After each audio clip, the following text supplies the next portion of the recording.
Обвинението не го разбирам правно и не чувствувам вина. Со овие зборови поранешниот генерален секретар Драги Рашковски го почна судскиот процес за кој е обвинет во случајот софтвери.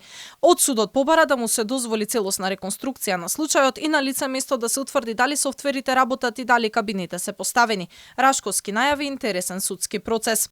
Многу е тешко да најдете црна мачка во црна просторија. Уште потешко е да ја најдете ако ја нема. Во тек на ова судење ќе докажеме дека црна мачка не постои. Многу релевантни докази се сокриени од судот и од нас, тоест допис од известувањето до јавното обвинителство дека двата софтвери се ставени во функција.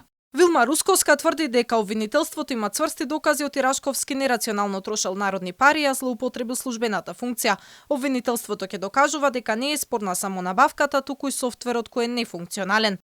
Обвинителството има многу цврсти докази.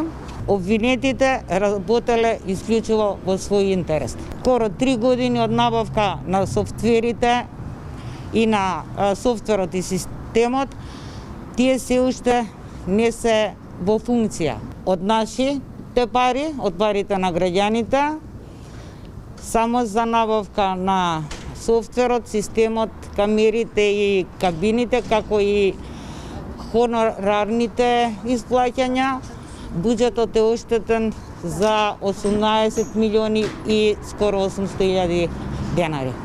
Инаку Рашковски е обвинет дека не ги извршил своите службени должности при спроведување на 4 постапки за јавна набавка на систем за биометриска идентификација, на софтвер за определување на просечна брзина на возила во сообраќајот и изрекување казни, за набавка на камери за препознавање на регистарски таблички за возила, како и за јавна набавка на метални кабини за потребите на систем за биометриска идентификација и систем за автоматско препознавање на регистарски таблици. Останатите 6 лица во случајот се обвинети за злоупотреба на службена положба и овластување.